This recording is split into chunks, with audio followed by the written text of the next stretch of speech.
Vabbè, non è fondamentale.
So, good morning.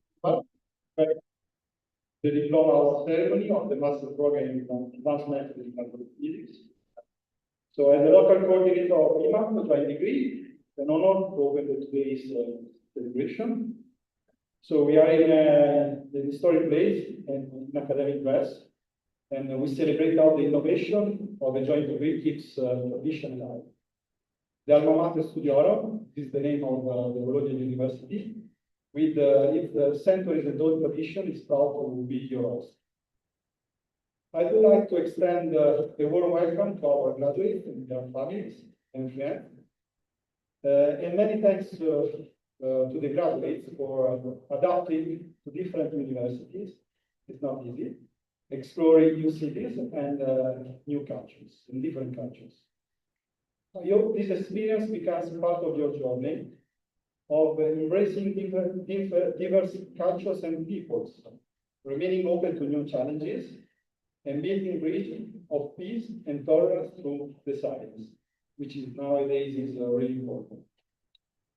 I would like also to thank the graduate families and friends for supporting the student in this program and for traveling from different parts of the world to celebrate this special day. I also extend a warm welcome to our colleagues from Dortmund and Clermont, who have shared the vision for this joint degree, now a well-established program with hundreds of students currently enrolled and graduated. So thank you as well to our administrative staff for their strong behind-the-scenes support, taking care of students, academic paths, and making the awarding of this degree possible. Finally, many thanks to the young team that you see around, of graduate students, and some of them have already PhD, are in the PhD, that serving today as a master of the ceremony.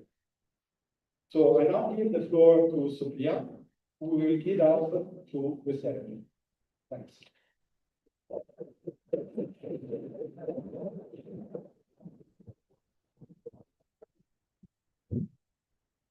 So thank you, Professor Carbone. Welcome everyone to the 2025 IMAPP Diploma Award Ceremony.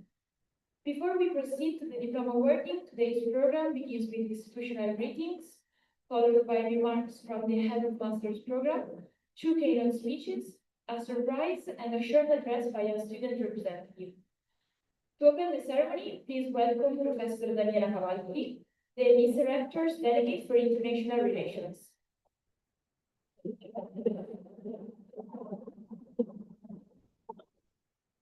Thank you so much for the introduction.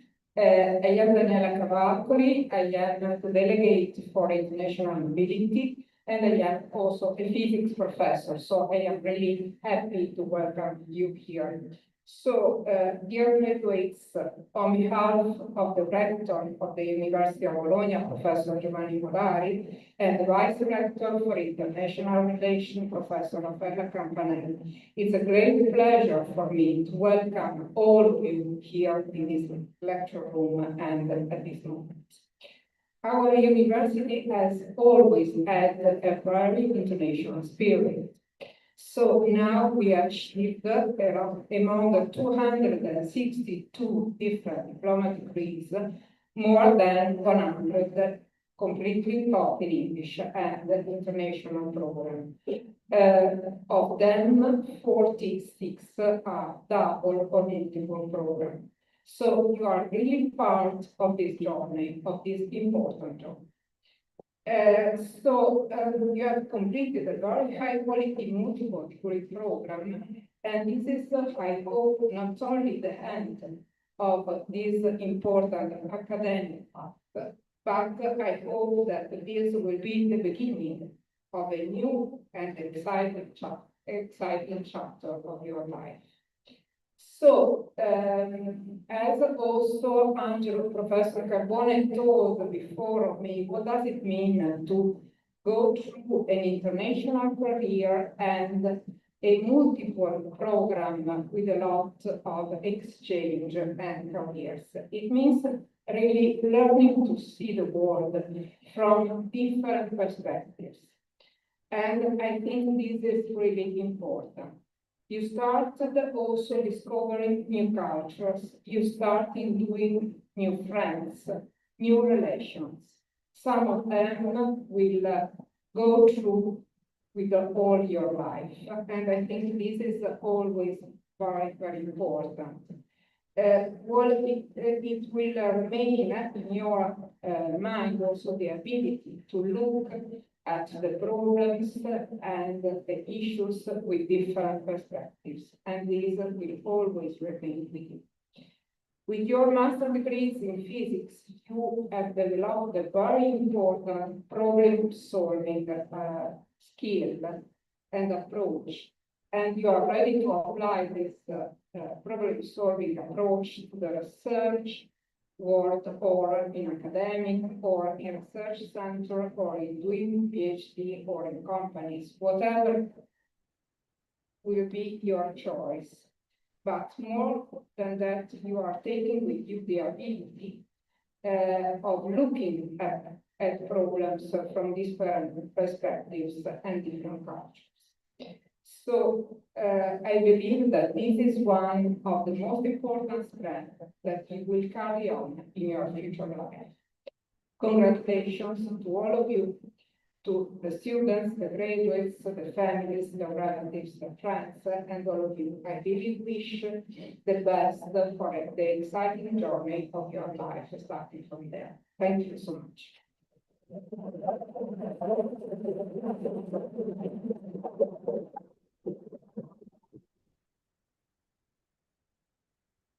Thank you, Professor Cavalcoli, for your remarks. We now invite Professor Luca Paspini, delegate for teaching at the Department of Physics and Astronomy, Aula, University of Bologna, to take the floor.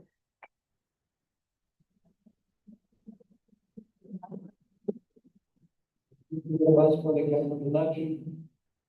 Dear graduates, and all the guests in this celebration today, the International Degree Committee, it is my great pleasure to welcome you to this beautiful hall on behalf of the entire Department of Physics and Astronomy, and to convey the greetings of our director, Professor Breccimanti. The Department of Physics and Astronomy carries out experimental and theoretical research in physics over a broad range of disciplines within physics, including particle physics, astrophysics, condensed matter, also physics applied to medicine and the cultural heritage. But that includes also climate science, the physics of the Earth system, and epistemology and the history of science. So really a broad range of different disciplines. We are also quite active in teaching, as the survey of today clearly demonstrates. We have 3 different bachelor degrees programs and 5 master degrees programs. And all the masters are international in character, they are taught in English. And of course, yours is the most international of them all. The students have spent semesters in 3 different countries at the core of Europe, 3 different universities, Clermont-Ferrand, Dortmund, and Bologna. And what is really impressive is the number of different countries the students come from. I think they are 12, if I'm not mistaken, and 5 different continents. It depends on how you want to count them, but it's really amazing. And we think that having international students in our classroom is really important, and it's a great honor and pleasure and also responsibility for us to be involved in their education, in their careers. And physics is by vocation an international science. Without the contributions from many different scientists from all over the world, its progress and its successes would have not been for sure that spectacular as we have all witnessed in the last decades.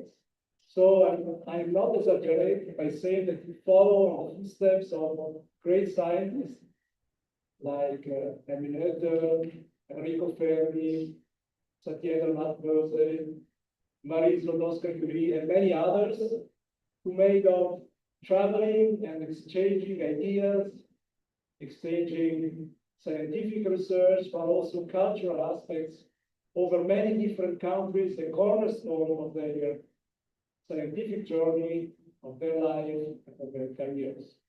So with that, I would like to conclude by congratulating all of you, your families and friends, and wishing you a truly successful international career. Thank you.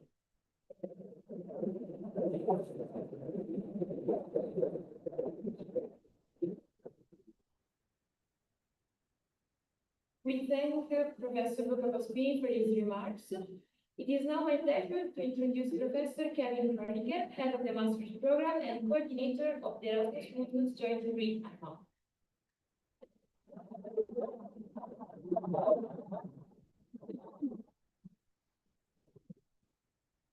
Yeah, dear graduates, dear friends and family, dear representatives of our good University, dear colleagues and dear guests, this is a fantastic hymn. Can't imagine what that means to us as the teachers that we're sitting here in this hall and that we see you all dressed up as very nice and academic suits. This is really touching to us, right? This is really something that we've been waiting for a long, long time, and we have worked very hard, and so have you. So my job today is to explain again the IMAPP program. Obviously, you guys know better what it means to study in our program because you lived through it, right? We have built an academic structure, we went to a blackboard, designed the program, we exchanged a lot of ideas and wine, and then we made a construct like a house. But a house is nothing without its inhabitants, and I think it's what you bring to this house, the actual life. We're very happy that, you know, this works out so well.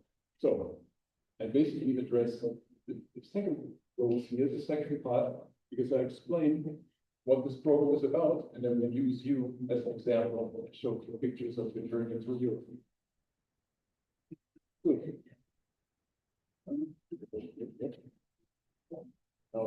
Okay, so let me start with what IMAPP is. IMAPP is an international program, means it's a joint master program that is jointly offered by 3 universities in the heart of Europe, in the University of Bologna in Italy, University of Clermont-Auvergne in France, and University in Germany. And we have, let's say, associated partners, roughly 20 spread all over the world, including international research laboratories like CERN, which is like the flagship lab for particle physics, with different universities, and also companies. And as I just said, we've tried to design this, and we don't design such a program in a half a year or something. So this is really the, let's say, the result of roughly 10 years, it's quite a long time actually, now. Since 10 years, we're working on this program, and it's really been a very nice journey with my friends and colleagues here and with you as students. So the program was established in 2021, and just as a small life hack, if you ever come into a position like this and you want to install an international program, don't do it during a pandemic. Okay, it's not very helpful. If everyone wants to stay at home and you want to send people around you. But I'm very grateful that this has worked out. So we were established in 21. We were also one person speaking of the first cohort, which was our test cohort. We'll hear later about this. And since 2022, starting with you guys, we are part of the Erasmus Mundus Joint Master Program of the European Commission, where we receive funding and where we can really spread our ideas. Good. Oops. Sorry. Let me try to briefly explain the scientific case. I took the liberty to present what we call the event display from the experiment that I worked with, which is the Atlas experiment at CERN. What you see here is the collision of particles, a little explosion, and then stuff is coming out, and there's something around it. The idea is that this physics case that we have for IMAPP particle physics is really understanding the basic law of matter and how they interact. This is what we want to do. Okay, this is what we want to understand. And if you teach particle physics, you will understand that it's not only about having ideas about the particles and go to your little chamber and make up theories. Think about it, you also have to measure it. So the program is basically 50-50 share of theoretical particle physics and phenomenology. So where we try to make up models, we're modeling the world that surrounds us, and experimental particle physics, where we actually measure and try to compare with our models. Now, the first question that we got when we talked to our colleagues from other fields is, what do you do with the master of particle physics afterwards? Are there any companies that are in dire need of particle physicists? Can they expose on save the world, right? Is the top work good for peace? Probably not, right? This fundamental science is something that, you know, is very important. It's a building block. First of all, it's three applications. Now, this is for us interesting. We're kind of freaks, right? We want to do particle physics. We want to understand this, but you guys want to get a job, right? So the second part of the education is not particle physics, it's the methods that we use. And the methods that we use in particle physics are very similar to the methods that are used in industry. And this is the three pillars that we have here in methodology: statistical data analysis, machine learning, instrumentation, and detective physics in large-scale scientific programming. And with these skills, I think you're very fit for the job market, whether it's in academia or somewhere else. Now, the nice thing about doing a joint degree is you do not have to teach all these things. So what we're trying to do is each of the locations, Clermont, for example, focuses on one aspect, Dortmund on another, and Bologna on another aspect. So you have the experts at the different universities, and you learn through, the hands of many experts focusing on different topics. Good. As I mentioned, this is the house that we've tried to build, and this is the guys who moved into this house. Before, this is a picture taken about 2 years ago. Now, almost as fancy dresses as we're now. But you can also see, it was just mentioned before by my colleague, the countries of origin, starting in Australia, ending in Turkey. This is 12 different countries, 36 who have started. And if you do the counting and you do a little analysis, you'll find out it's actually all of the inhabited continents, which is, I think, a perfect mixture. It's more than we have dreamt of, right? It's really, really perfect. Good. So let's take a look on the journey that you did. You started 2 years ago in Clermont-Ferrand. Again, this is you guys. This is a picture of beautiful Clermont-Ferrand. The focus, as I mentioned, was on statistical data analysis and particle physics. But I remember when we welcomed you to Bologna, there was a lot of, let's say, tension in the air in a positive sense, right? A lot of excitement. The excitement was on your side because you didn't know what to expect, right? You met a lot of people you have never seen. And the excitement was for us to see if this program really scales up. Again, we had smaller cohorts before, and then now this really grows to something big. After studying in Clermont, we have added a little summer school on the beautiful island of Corsica in Agaetis. And as we see from the picture, this looks like a lot of work, outside work. So here, I'm very sorry that you had to work so much. We do this school since, I think we also had the 10th edition already, right? And this really is very well appreciated, both by the students and by the teachers as well. So after 1 week of intensified discussions about particle physics, we moved on to Dortmund. Dortmund is it's most famous in the world for the soccer club. But the physics that we focused on here was detective physics and instrumentation. So let's say hardcore experimental particle physics. And after Dortmund, the correct order, but we also went to CERN for a visit. As I mentioned, CERN is the flagship lab of particle physics in the world, and very interesting to visit. So this is a picture of you of one of the control rooms. I did not figure out which one it was. I think it is CD, maybe. Yes. Okay, very good. That explains why it's so small.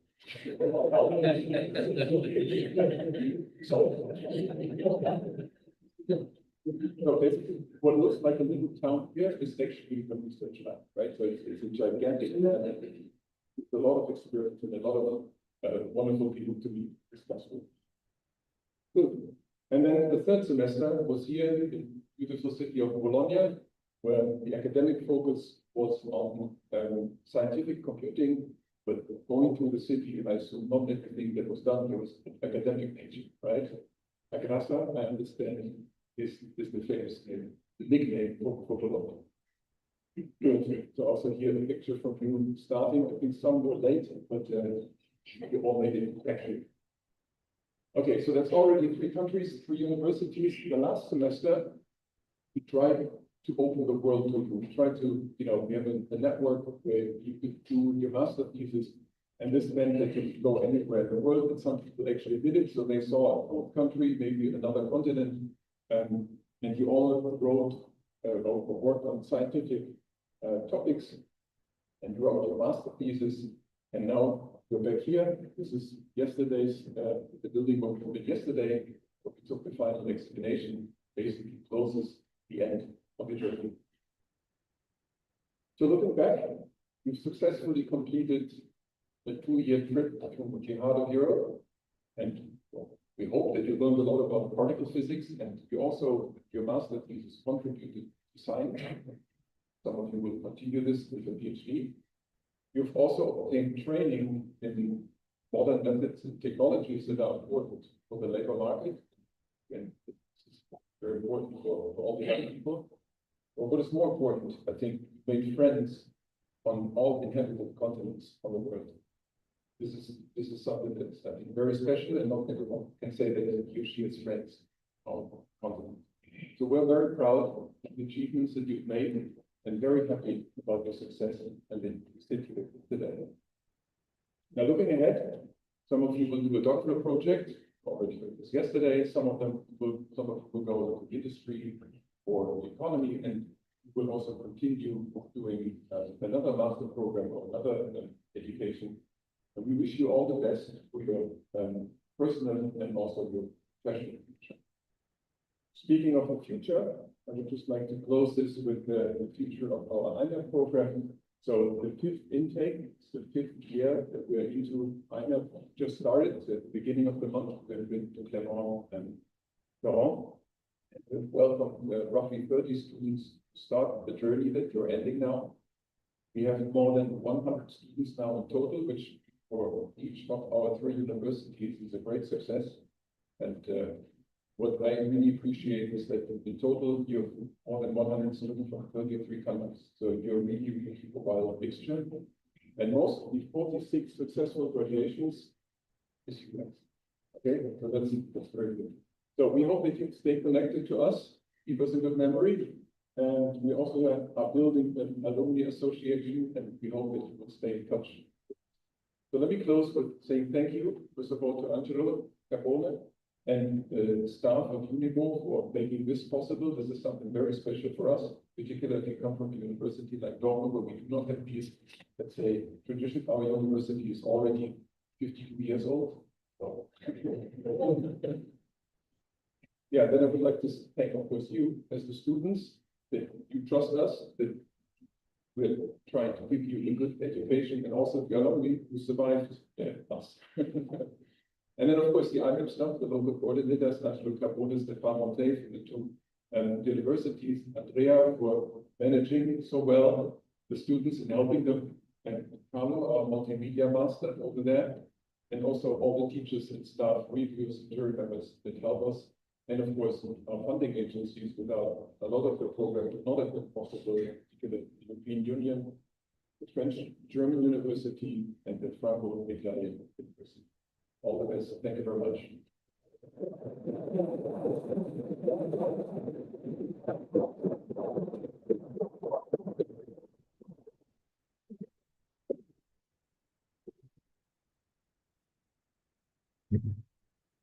Thank you, Professor Groningen, for your nice overview of the IMAPP program.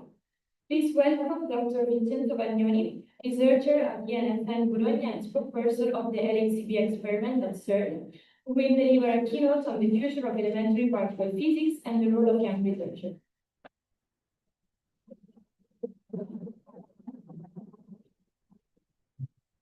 So thanks very much for the invitation to this event, that celebrates an initiative that is unique, I think, certainly unique all over Europe, but probably also unique all over the world. So I've been given this ambitious topic to talk about in 15 minutes. Let's see what I can do about it. So let me start straight about our theory of not everything of, but the most of everything that we have nowadays that we call the standard model. And you represent it here by a very stubborn animal over there, because it's several years that it has been developed and then tested experimentally, but so far we have not yet been able to crack it. Whereas we expect that this is not the ultimate theory. There is a series of questions that we have that the theory in itself doesn't explain. And although we made a lot of efforts throughout the years, we are still not yet there. Our role is not to verify what we already know, but to find what we don't know yet. So, in fact, if you want some general consideration about how weird is the present situation, so we are living a contradiction these days. So we have developed the most successful theory in reality that has been ever made by humankind, and we'll see a couple of slides later. But at the same time, we know that this theory is incomplete. So, also, maybe those of you who have heard about the standard model before, certainly the students, it's called the model, in fact, it's not called the theory. This has been developed throughout experimental investigations, and brick by brick has been put together. We call it the model and not the theory. The model is a representation of reality, which is not necessarily the ultimate theory. And in fact, this is exactly the case. So, okay, I skip about explanations which have been found recently by serious colleagues, such as the multiple hypothesis, although it's very brilliant and ingenious, simply because it is a way, for those who know what this is, it is a way to escape the contradictions that we are living in a certain sense. So I think it's not time to give up. In general, I believe that fundamental research is never a good idea to give up. And this is, if you want, also a metaphor of life, and especially of the life of our younger collaborators. So, in order to make this research, we need tools. And the most powerful tool that we've got today is the Large Hadron Collider, CERN. It's the most powerful, the largest, the most energetic, etc. It took 20 years in order to design it, construct it, and commission it. And it has been in operation only since 15 years. It will remain work for at least for another 15 years or more. And however, it does remain itself always. So it is upgraded continuously. So now there will be a major upgrade in the next so-called long shutdown that is starting mid of next year. So colliders have been crucial to make all the discoveries that we know about in particle physics in the last 70 years or so. There has been a plethora of a series of different accelerators which have been built throughout the world. You see here include those which are electron colliders, and in red are hadron colliders, the large base. You see also one green here that was in Germany, actually named that was the electron hadron collider.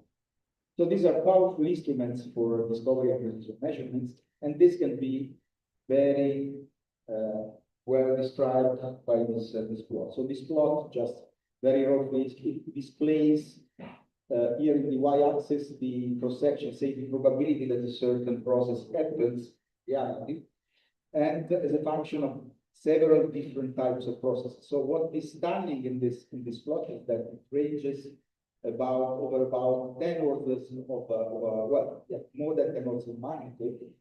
And the stunning thing is, however, not only that we were able to make measurements from the most abundant to the rarest events with great precision, but the fact that theory can predict, the theory, which means the standard model, can predict precisely, well, with a remarkable level of accuracy, the measurements that we have been doing. So our hope is that, at some point we will find some discrepancy between the theoretical prediction and the experiments, but at the moment you can see how well, for how many processes, different processes, the standard model is consistent with the measurement. So then what is the next step? So I said before that we are going to upgrade the Large Hadron Collider, and the new accelerator will be called Alumni Large Hadron Collider. So we didn't have to create a meant here naming. So this will be a major machine upgrade that will increase the luminosity. Luminosity means the number of, if you want, the number of collisions of protons that the machine can achieve in time. And also the detectors need to be upgraded in order to cope with this higher number of collisions. So in particular, the Atlas and CMS detectors, which are the largest, we need immediate major upgrades, which are so-called phase 2 upgrades, and they will reach about 200 simulations, 200 collisions in a single crossing of the branches, which happens 40 million times per second. So it's an enormous amount of data which is coming out from detectors, but also in the far future, saying in about 10 years, we will have operating also other grades of the ELIS and LCP detectors, which are foreseen for the subsequent, for the next long shutdown. So what we have learned from the larger hadron collider so far, so this is of course not the end of the story, as I say. So the standard model works pretty well. And the Higgs boson, the Higgs field that generate Higgs mass to move all the fundamental particles, which are massive, are real. So this is not something which has been sitting around standard model for decades, and now has been demonstrated to be the real model that describes how particles require masses. As I said already, the huge amount of the data from the LHC for the moment well agree with standard model prediction, and there is no real hint of any physics beyond the standard model yet. However, this, even if you don't discover anything new, you rule out any possibilities and you put into a corner what is remaining. So we then focus on those corners which are still to be explored. Also, flavor physics has strengthened the constraints on the standard model models, but we not clear evidence of these differences. So let's see what we get from the high luminosity case. So then, however, that is not yet the end of the story. So we are already thinking of how to proceed beyond the luminosity. So the colliders are still most powerful instruments that we know for physics at the smaller length scales, and there are 4 big strategies. So one is to explore further the characteristics of the Higgs sector to possibly spoil the standard model picture. We also have to keep searching for new wave states which are covered by the standard model, but there is also the possibility that you physicize somewhere better, so-called dark states, which means new states which are not coupled to the standard model at 3 level. Okay, let's keep what 3 level means, either producing them directly or looking for them in any particle case like and also try harder with indirect searches. So what's next? There are several options in consideration beyond the LHC. So machines to make precision studies of the Higgs boson, also called Higgs factories, and this can lead to also later to discovery physics on beyond the Terra proposal. So let's have a look very quick. So one, which is the most promising at the moment, the one where the community is mostly convinced to push is the future city of the FCC. So this is a long-term program that should take place at CERN and reach the end of the century. So the first stage is an electron positron collider, which is called FCC-E, and this is thought to be a Higgs factory, but also an electromagnetic factory, and also suitable to make precision measurements of physics. And then a second stage, which is called FCC-HH. This is another collider similar to the LHC, but that should increase the energy from the 14 electron that we have today to about 100 electron. And this is to explore the energy frontier. So this is all to reuse the existing infrastructure. So you see this picture. So this is the large hadron collider that is already large. This is about 27 kilometers in circumference, and you can see the new accelerator how large it will be, the almost entire town.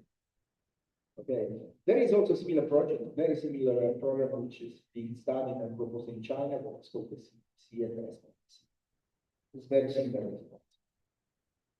And then the FCC will bring us to the highest, the FCC-HH at the end, the highest collision energy. So this was the Tevatron, that was an accelerator that was operating until the 2011 in the United States. Then we have increased by factor 7 the energy and moved to the LC, and now the next target is underdeveloped of the end of the century, well, the last part of the century, from 2017. So the key technology, however, to achieve here is high-field magnets, so superconducting magnets, and there is a lot of research and development on the subject. So in particular, now we are focusing on niobium-tin compounds. This is a niobium-tin is a intermetallic compound of niobium-tin that is superconducting below 18 degrees Kelvin, and can provide up to 30 Tesla. So the state of the art, however, is something there. So we can produce nowadays magnets with order of 16 Tesla for Kelvin, and these magnets, the current which is released inside is really standard. Is about 1200 ampere per square meter. So now we are with 12 Tesla dipoles, we are close to a demonstration. So this TRL means technology readiness level. So, you know, when there are a certain number of phases which are have to be undergone in order to make these magnets from proof of concept to mass production. So we are close to demonstrate that we can use 12 Tesla dipoles, but for higher densities of the magnetic field, say up to 60 Tesla, we still need another 5 or more years of R&D, so we are still a little bit behind. So this has to be compared with what we have today, which is with titanium magnets, which you can reach only up to 8 Tesla. That's what it is. However, the question is not only to make them, but also to reduce the production cost, and making progress in this area is of paramount importance for the future of IMAPP. So then let's move to the second part, which is what we can do without young researchers, and the answer is absolutely nothing. So your role is more than central subject, and also you understand why. So we are projecting ourselves into the far future. I will be retired much before that you will reach the average of your career. So there are several opportunities. Before already explored some of that. Of course, physics analysis, which includes statistics and machine learning methods. Then there is theory. Now, I don't know if some of you will become a theorist, not only experimentalist. So there is theory which needs to progress, not only to imagine what will be don't know yet, but also to understand better what we should know already. So, like QCD, the theory of strong interactions, which is extremely difficult to handle, although we know the basic equation. So then, of course, that's development, and the next barrier is taken is to include another dimension to measurement, so time. So normally detectors measure space, for points in space where the particles cross them. Then now we are trying to do another dimension, in 4-dimensional detectors, which also measure time with incredible precision, so thousands of billions of cells. Then there is this software development, not including modern computing architectures like graphics processing units, GPUs, or others. Electronics development, and also this includes next generation rotation resistant the circuits, the circuits, ASICs, and then computing, including the exploitation of supercomputing. But there is not only physics, and I conclude with this. So every new generation of researchers becomes more and more open to international cooperation.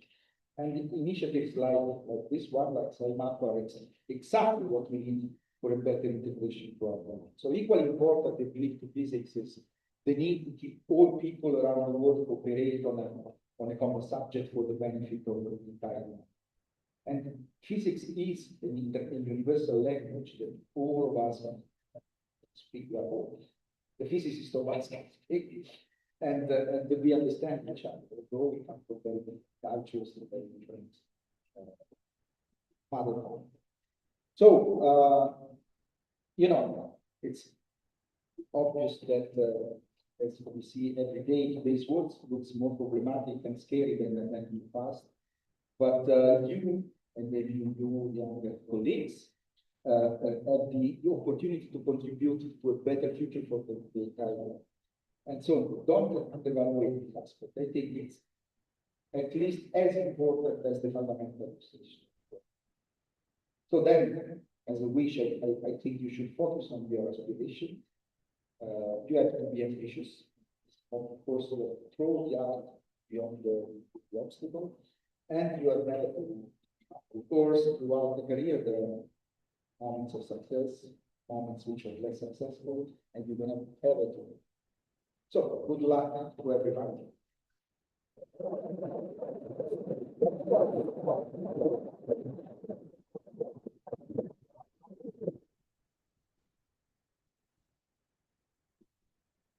Thank you, Dr. Bagnoni.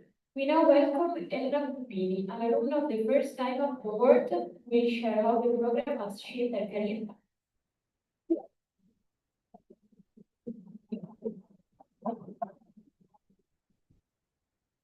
So, hi everybody, I'm Elena. I'm now a PhD student at the Max Planck Institute for Physics in Munich, where I'm working on Higgs precision measurements with the Atlas experiment. And I'm truly honoured to be here today to share in such a joyous occasion with all of you and to talk about how this program has helped me grow both as a person and as a scientist. Now, I've had a chance to talk and really the pleasure to meet a lot of you. But for those of you wondering why I'm here today giving this talk, well, on one side, I'm asking myself the same question. I'm very grateful that Professor Carbone reached out to me for this opportunity. And on the other hand, it might be because I was one of the first 6 students to ever graduate from this program back in 2023, nearly 2 years ago to the day. And we weren't very diverse back then. It was just 6 Italian students that decided to jump into what was a very murky future. And it was truly an adventure for us as we had very few certainties and a lot of questions. I thought I'd give you some examples of how it was like back in 2021. So just to give you some examples, we didn't really know each other. We decided to move to France on a random day in August 2021, and we found out that the lectures were actually supposed to start the week after that. We also attended meetings with all the professors where they were discussing how to go like convert grades across the different grading systems, because everybody was already familiar with their own system. And I remember being very scared and second guessing whether I was actually doing something sensible with my time and my effort, since it was so unsure. Thankfully, the professors were absolutely supportive the whole way through. We got the grading scheme a couple of weeks after, thanks to Professor Carbone. Shortly after that, we also got the full set of exams. We knew what to expect from France and Germany, but Italy was still a question mark. And I think most astounding, back then the degree hadn't been accredited yet. I actually attended the meeting for the accreditation with another student, Simone, essentially begging the committee to make our degree a joint one, as by that point, we had already set all our exams in France. And as Professor Prodi said, as if that weren't enough, COVID-19 was still very much thorn in our side. So on top of having to organize the moving across countries, we also had to make sure that all of our vaccinations were up to date and that we weren't sick when it was time to move. But even then, although we had a lot of problems that we helped the professor solve, there were still quite a few things that we never had to deal with, simply because we weren't diverse. It wasn't until the cohort after mine that the student makeup started to become more international, with people from the 3 organizing countries joining in. But I think it's with you guys that the IMAPP program has truly blossomed into what it was always meant to be. Young scientists from all over the world coming together, being taught by the experts in the field, again, from an international setup. And all of this because you wanted to further your education in physics.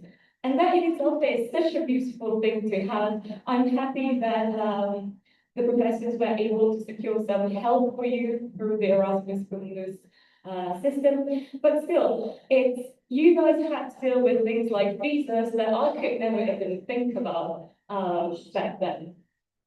But maybe if I want to say how I've changed as a person, I should tell you a bit more about who I used to be before all of this started. So up to the age of 22, I've always lived in the area close to Bologna. I was born here, I was raised here. I did all my schooling here, including my bachelor degree. You can see me very happy at my bachelor graduation. But I've always wanted to travel and to see the world and meet new people. Now, considering the last 2 years of my bachelor's were also afflicted by COVID, you can probably tell how desperate I was to finally see the world. And I contacted Professor Carbone for a bachelor thesis project back in 2020. And even though I didn't end up working with him on that project, he did mention that together with professors in Clermont and Dortmund, he had been working for years to create essentially the answer to all my prayers. A way to follow the physics career path I was envisioning for myself while still being able to travel and see the world. And even then, there were a lot of question marks. They didn't know if they would make it in time for me to start as a master's student. And when I finally heard back from the professors saying that we were actually going to do this thing, I immediately jumped in, and the question marks came after that. So that is why I have these up and down slopes. Things had very high highs and pretty low lows all across the 2 years program. All of this wouldn't have been possible without the support and the help from all the professors that were always very, very nice to all of us. And I thought I'd show you a bit of everything that went on for me. We always managed to fit in selfies, that's because there were so few of us. And I truly had a chance to grow as a person, both by overcoming all of those problems I mentioned, by keeping my determination up, by growing in strength and independence, because for the first time I was away from my family and friends, having to find a new way to support my own morale without having everybody always knew next to me. And by the time we got to Bologna, all of us were absolutely exhausted. It was so wonderful to be able to travel, but it is a degree that really takes a lot of you, because let's face it, physics is not the easiest field to work in. And on top of that, we were expected to move around all the time. So, as if that weren't enough, I then decided, well, in for a penny, in for a pound, let's go to the farthest place I can for my master thesis. And so I decided to go to Vancouver for that project. Again, that was just using the opportunity that was provided to me thanks to this program to the fullest.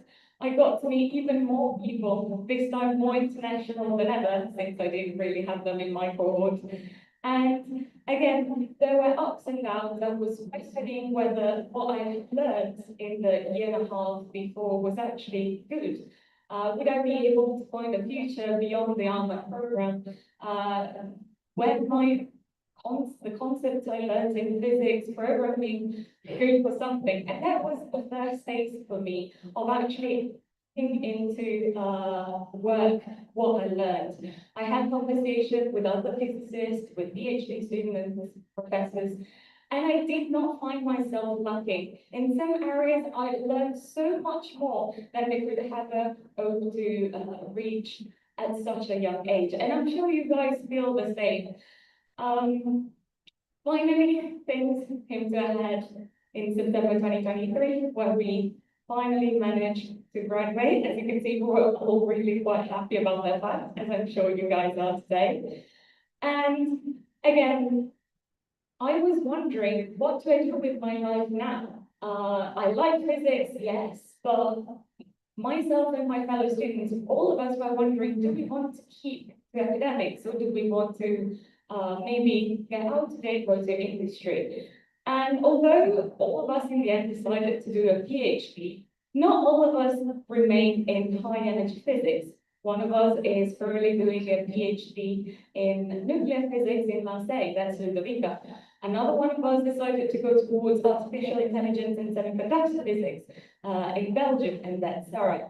And although maybe not all of us are using the same concepts that we learned throughout the way, all of us are using some of them, the ones that we truly need. For me, that means doing a PhD in Munich, going to CERN super frequently, because I still like to travel, even though maybe Canada taught me there's a limit to the amount of travel I can do.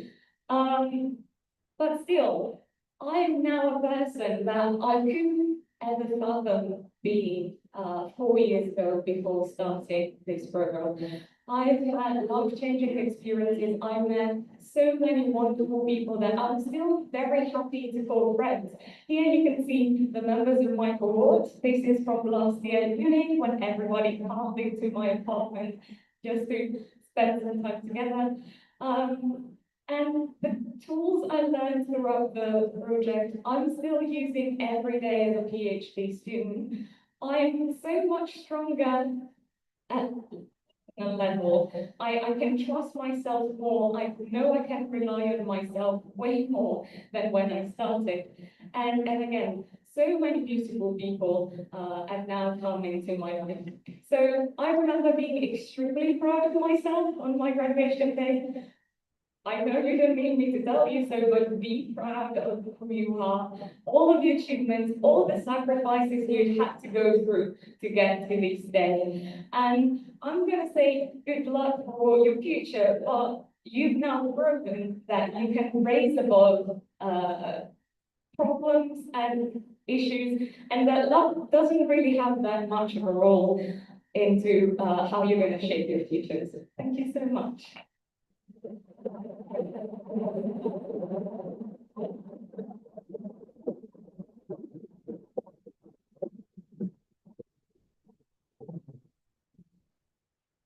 Thank you, Mrs. Lupini. We now have a special surprise, a short video montage capturing 2 years of IMAPP life through the students' photos and clips. Let's meet him. Please enjoy.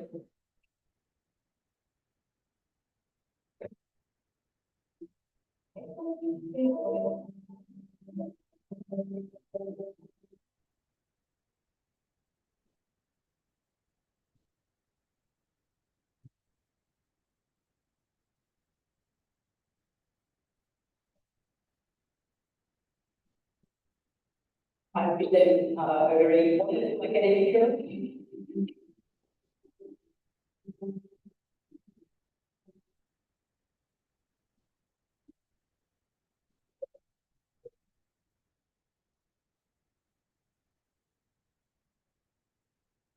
Okay.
We now give the floor to Pio Francesco Barrella, student representative for a short address.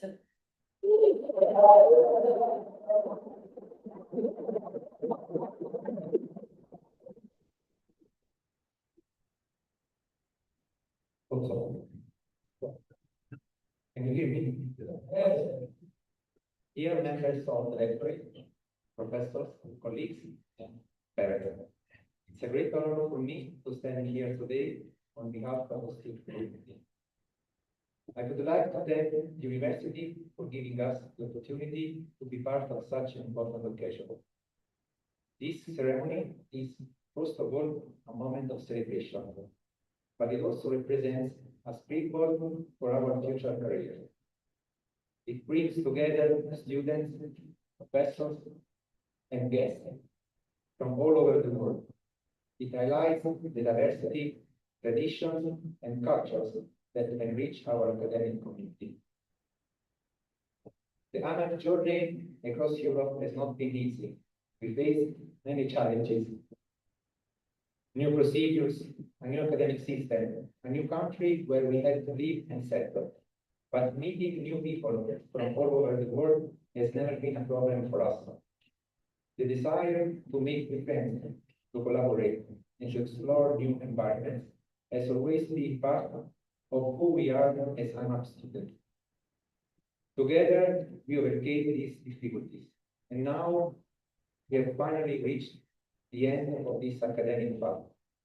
It feels like just a month ago when we first met in Clermont. Since then, we have cried, we have laughed, we have learned a lot, and most of all, we created connections and beautiful memories. This would not have been possible without the professors who guided us and without our families. To them, I want to send a special greeting for their support, for allowing us to undertake this path. I also want to thank our mentors, the former IMAPP students, for their advice and suggestions. And of course, thanks to the professors and institutions that welcomed us into their communities. There, we learn to collaborate, to respect each other, and to contribute meaningfully to the society. Thanks also to the staff, in particular to Carlo, for documenting all our activities. Lastly, I would like to extend a greeting to ourselves for having successfully completed this journey. This master's program has provided us with skills and knowledge to become young researchers and professionals. The awarding of this degree does not represent an endpoint. It's the starting point for our futures. We grew up in our cities, in our nations, in our home universities. By joining the IMAPP program, we became a sort of globetrotters. This program guided us into the international scientific community. But most of all, it shaped our minds and prepared us for the future. Its greatest value, I strongly believe, does not reside in what we acquired during these 2 years, but in what we will be able to acquire in our future. The most important lesson that we received is not about physics. It's about how to face the problems, to cope with them, and emerge stronger. In conclusion, I want to emphasize the human value of this journey, not only the academic one. We grew together as a family, and we learned that behind every number, every statistic, every action, there is always a human being. The message I would like to leave here today is to never stop believing in the human potential. We can reach anywhere, we can do everything, but the Lord, we can do nothing. Thank you, and let us celebrate this ceremony together.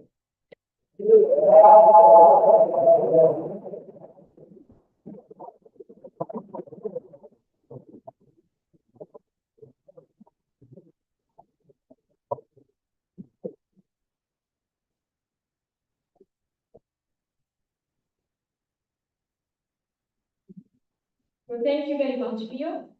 Francesco Barrella. We will now be taking a break The program will resume promptly at 11 o'clock for the diploma awarding ceremony. Thank you.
diploma awarding. We wish to clarify that the diploma you receive today is ceremonial. So the official document with the original signature will be released once all the administrative verifications are finalized.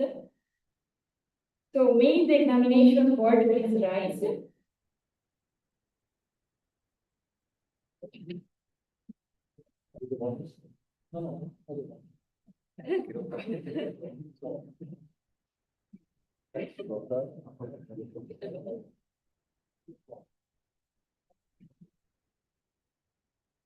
Okay.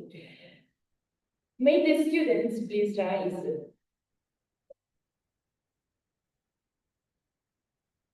We now invite Professor Departmental, Chair of the Graduation Committee, to proceed with the proclamation.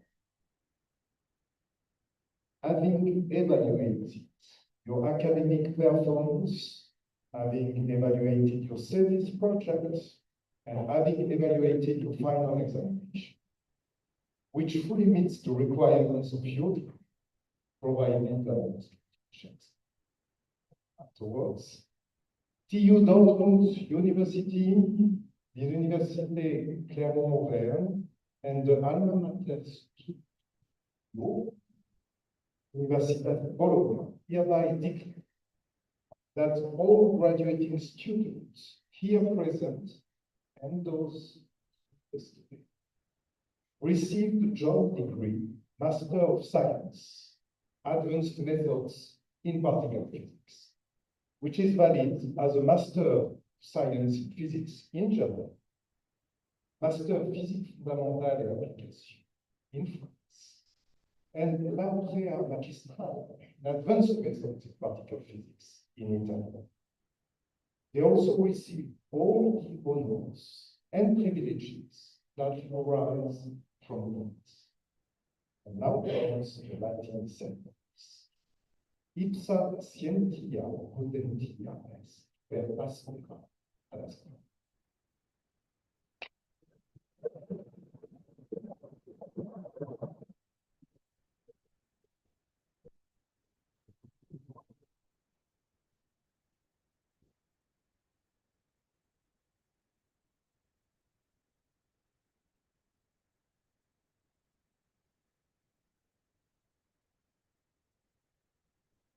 Angela Lisi.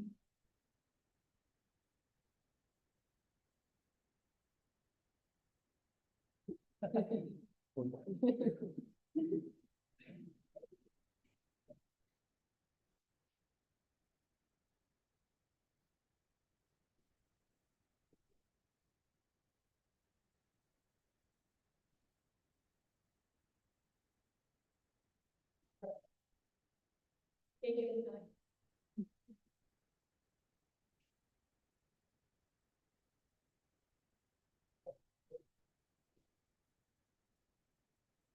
Theodore Pease.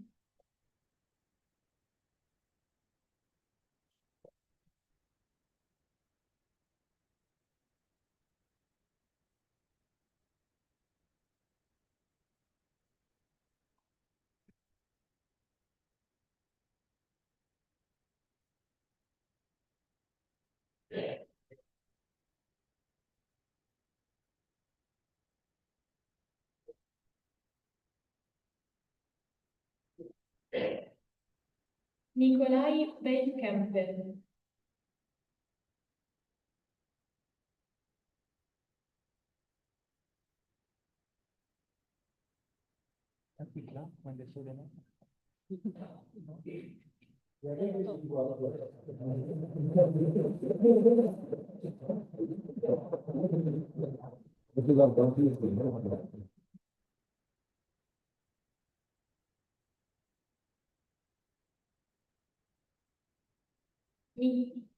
Ishan Utkarsh.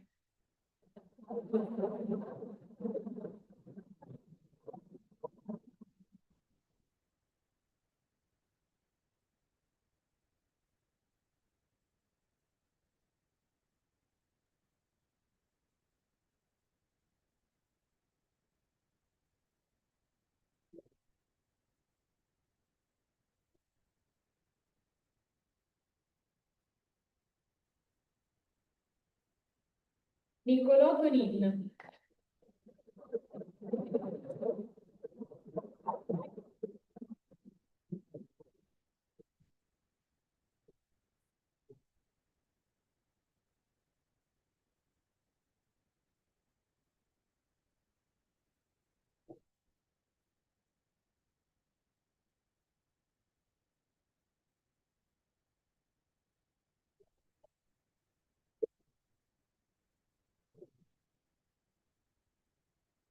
Gian Boravano.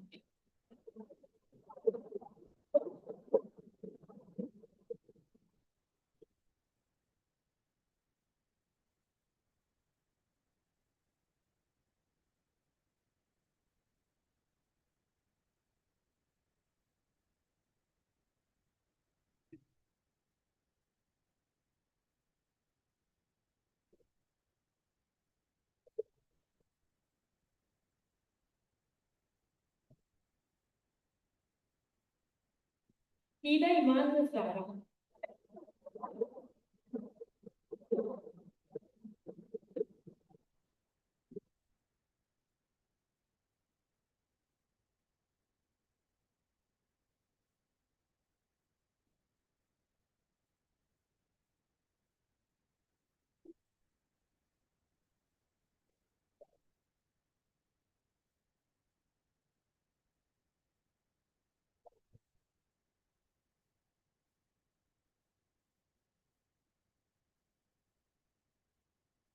Lorenzo Tincani.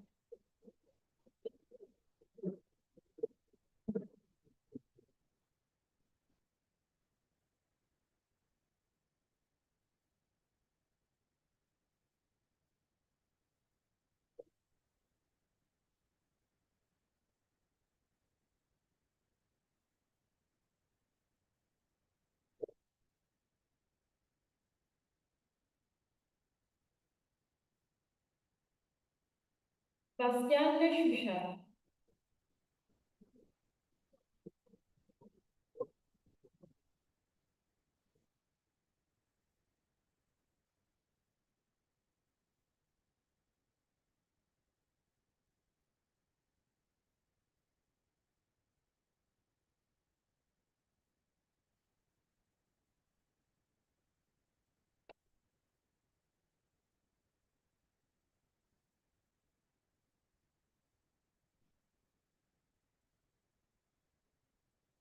Thomas Christopher Ogata.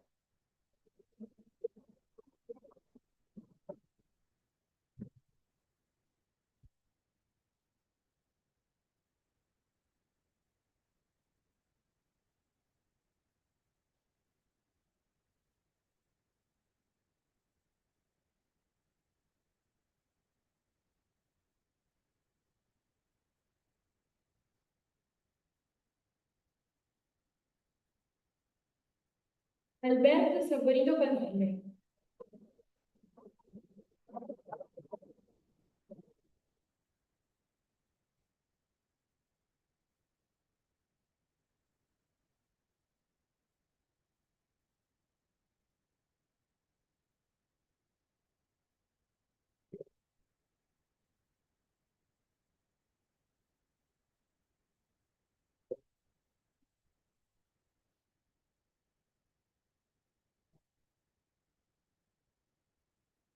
Edgar Eduardo Mata Mendoza.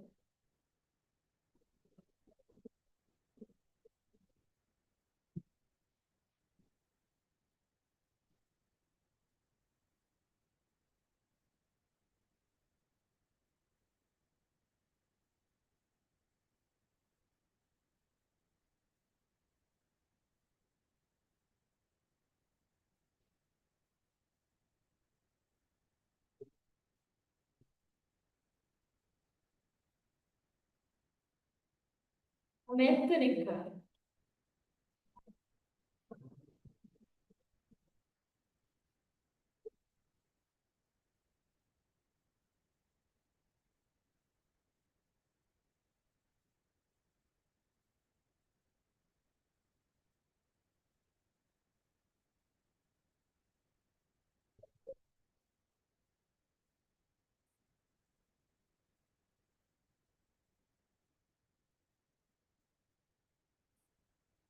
Agüet Mekura.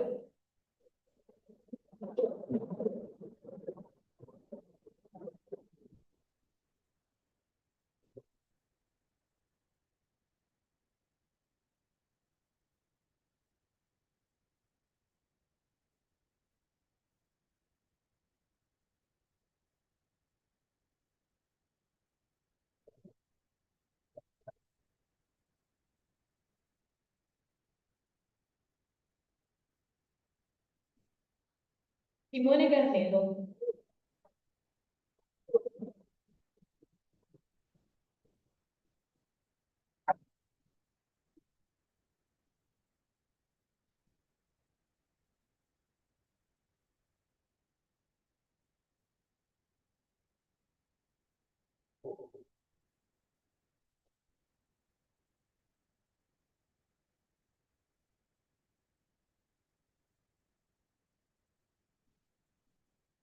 Samuel Fanen.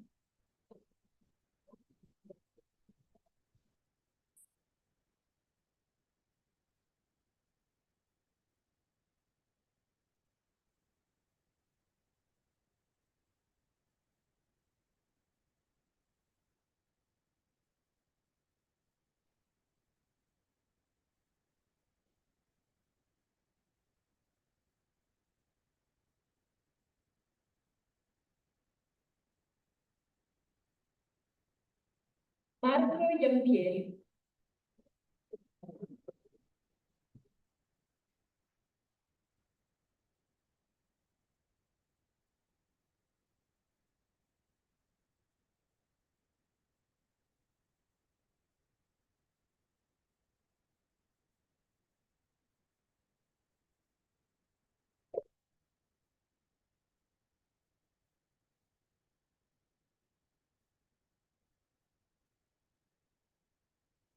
Niklas Düse.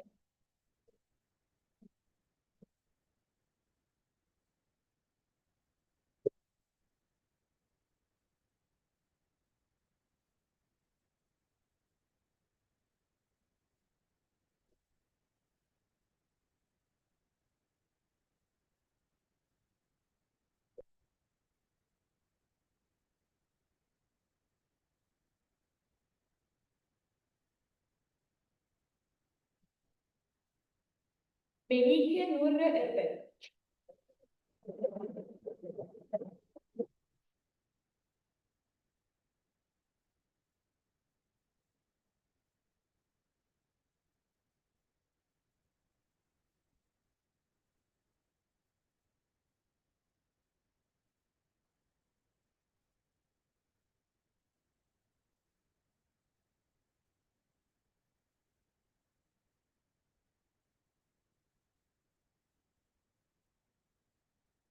Josué Salvador Elizalde Palacios.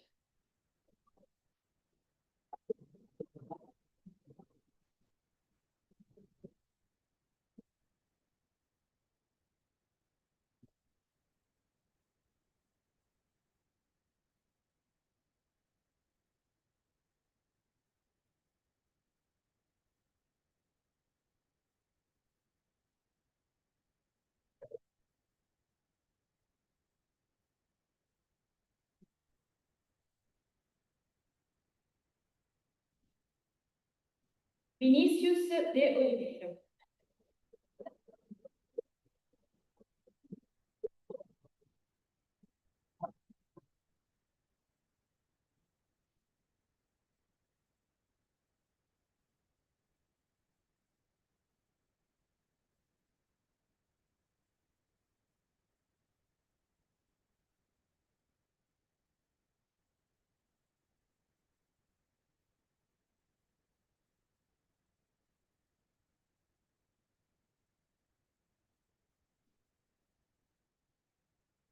Jürgen Diverschi.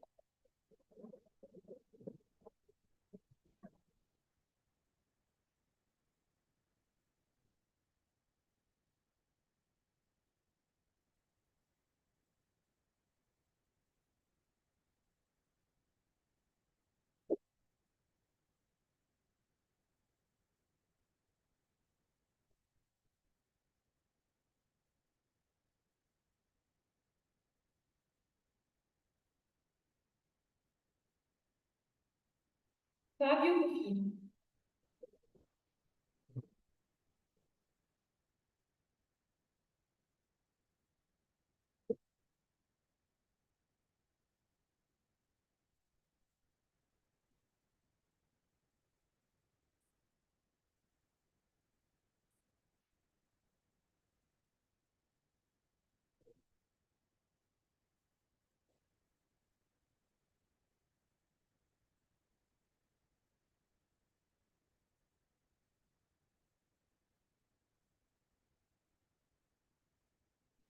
Edward Costarino.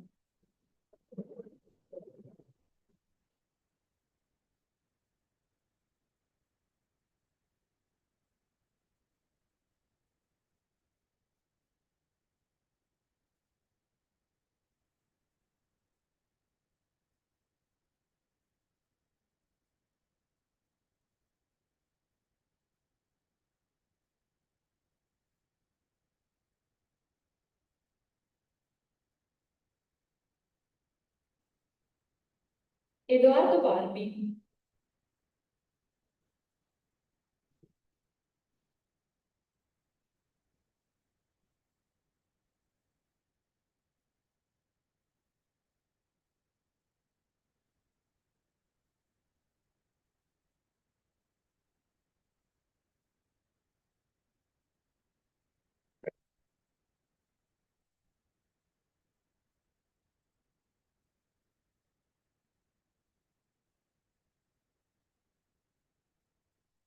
Ben Nikhef.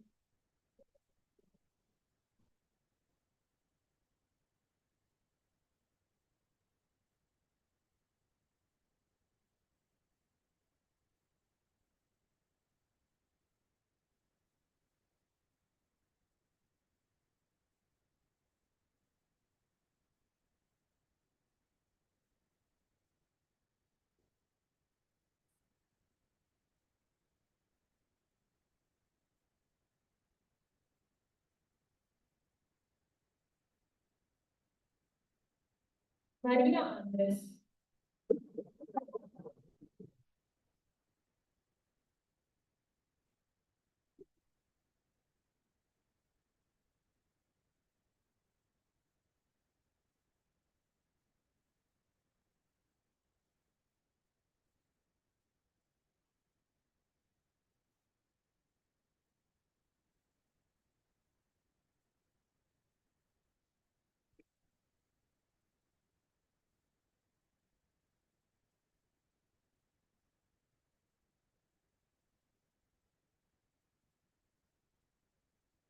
Emilio Amicella.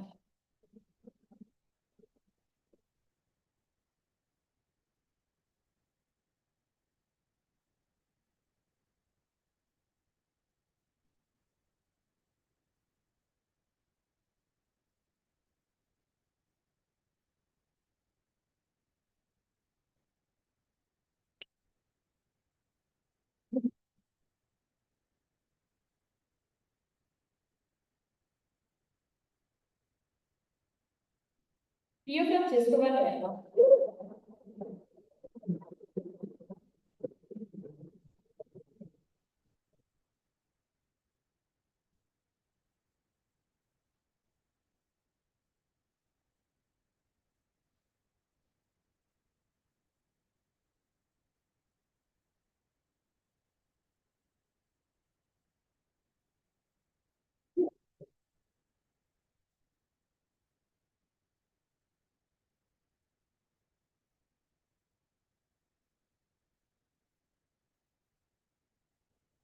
Okay, so graduates, please stand up.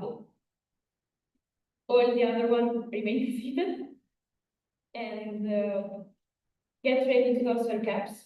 So I will count up to 3. So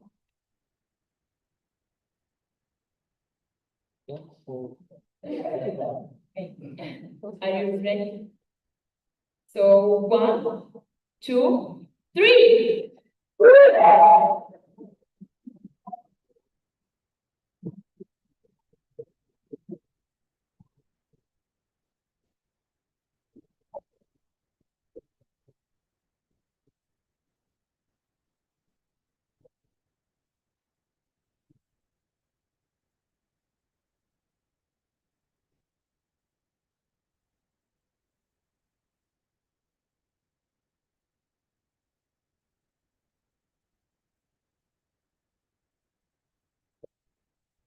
Congratulations.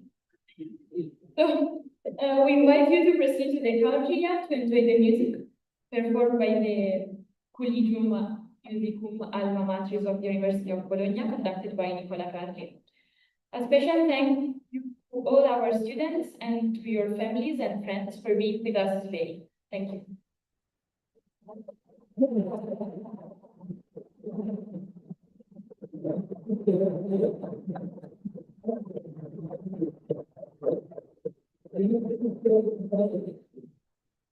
Well, before we